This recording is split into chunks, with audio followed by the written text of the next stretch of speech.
Praise the Lord, hallelujah, जय मसीह की। कैसे हैं आप? मैं आशा करता हूं कि प्रभु के प्रेम में आप आनंदित होंगे।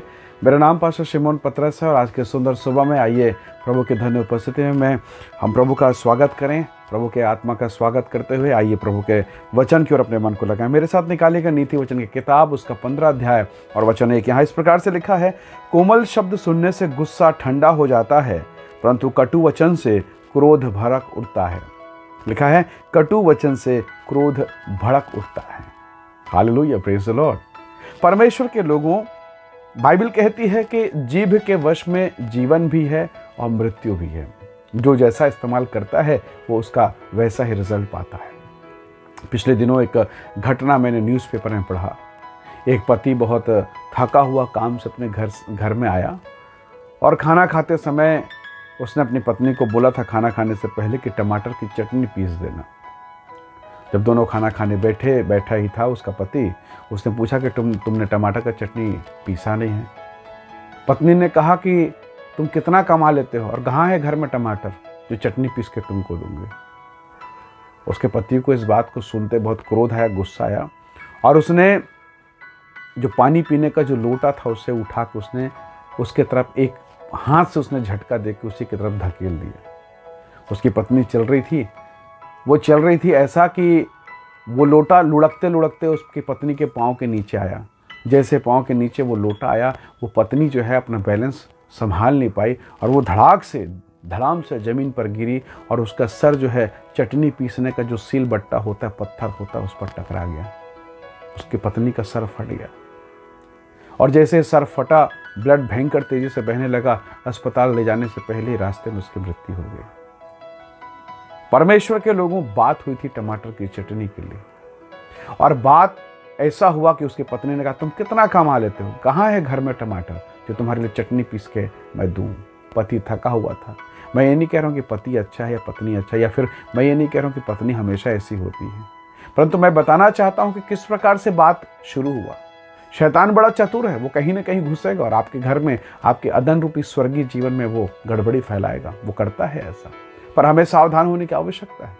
काश अगर पत्नी उसी चीज को बोलती कि घर में टमाटर नहीं है, कल बना दूंगी, आज नहीं है, या कुछ और बात बड़े कोमलता से कहती, तो मैं समझता हूँ वो व्यक्ति जो चटनी खाने का इच्छुक था वो बातों को समझता। वो कहती कि टमाटर खत्म हो गया या टमाटर नहीं है या कुछ भी बोल सकती थी, परंतु उसका प्रत्युत्तर देने का, उसका जवाब देने का जो तरीका था वो सही नहीं था और उस गलत जवाब के कारण गलत प्रतिक्रिया हुई और रिजल्ट ये हुआ, इसने गुस्से से लोटे को लात मारा, हाथ से मारा और वो लुढ़कता हुआ वहाँ लुढ़कने लग गया और अचानक से उस पत्नी का जो चल रही थी उसका पैर लगा और वो गिर गए।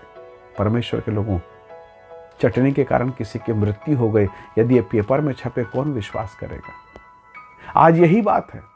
हजारों साल पहले पवित्र आत्मा ने इस बात को कहा कि कोमल शब्द सुनने से गुस्सा कितना भी बड़ा क्यों ना हो ठंडा हो जाता है, और लिखा है कटु वचन सुनने से क्रोध भड़क उठता है। परमेश्वर का वचन कितना सुंदर है। आपने यीशु के स्वभाव को कभी देखा? बाइबल कहती है, याकूब के पुस्तक अध्याय 3 अगर निकालें उसके 5 वचन में, तो लिखा, देखो थोड़ी सी आग कितने बड़े वन में आग लगा देती है। थोड़ी सी आग से कितने बड़े वन में आग लग जा रही है। परमेश्वर के लोगों, हमें सावधान होने की आवश्यकता है। यीशु के स्वभाव को बाइबल से निकाल कर देखिएगा, कितना सुंदर उसके विषय में लिखा है, प्रभु यीशु मसीह के विषय में, कि वो गाली सुनकर गाली नहीं देता था, वो चुपचाप रहा। वो कोमलता और नम्रता को दिखाता है। यशायाह 53 अध्याय के 7 वचन को पढ़ें तो वहाँ पर लिखा गया, मैं आपके लिए पढ़ूंगा, वो सताया गया तो भी वो सहता रहा और अपना मुंह ना खोला। हालेलुया, ये है परमेश्वर का स्वभाव, ये है यीशु का स्वभाव। पर हम मसीही लोग हैं, हम छोटी छोटी बातों में बात का बतंगड़ बना डालते हैं। शब्दों की लड़ाई हो रही है, शब्द की लड़ाई। एक शब्द यहां से तो दूसरा शब्द वहां से, फिर एक शब्द यहां, फिर दूसरा शब्द, और होते होते ये बात युद्ध में, लड़ाई में और कलह में पैदा हो जाता है। और इसी समय शैतान जो है अपने चक्रव्यूह को, अपने जाल को फेंकता है और मसीही व्यक्ति फंस जाता है। परमेश्वर का वचन, नीति वचन 15 अध्याय 4 और उसके 23 पद को ही पढ़िएगा, 15 अध्याय वचन 4 और 23 को, तो लिखा है, शांति देने वाली बात जीवन का वृक्ष है और अवसर पर कहा हुआ वचन क्या ही भला होता है। Praise the Lord, hallelujah. परमेश्वर के लोगों, हम बहुत सारी लड़ाई को यूं ही ख़त्म कर सकते हैं यदि बुद्धिमानी के साथ बोलें। अपनी ज़ुबान को आइए हम पवित्र आत्मा को दें। प्रभु से कहें, प्रभु मेरे जीभ को छू ले, मेरे जीभ को छू प्रभु, ताकि जैसा तू चाहता है वैसे शब्द मेरे मुख से निकलने पाए। हालेलुया। पेंतिकुस्त के दिन प्रभु ने अपने भक्तों के जीभ को छू लिया था। हालेलुया।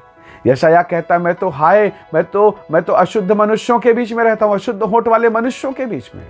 यशायाह 6 अध्याय में स्वर्गदूत ने वेदी की आग से उस चिमटी में पकड़कर उस आग को लाया, उसके होंठ को छुलाया और उसके सारी अशुद्धता दूर हो गई। इससे पहले वो भविष्यवाणी करता था, पर होंठ अशुद्ध थे। कई बार आप अच्छा प्रार्थना करते हैं, प्रोफेसी करते हैं, बहुत बढ़िया है, पर होंठ कड़वे वचन वाले हैं, अशुद्ध होंठ वाले हैं, गाली देने वाले हैं, बुराई करने वाले हैं, और ये हमारी आत्मिक जीवन में बाधा है।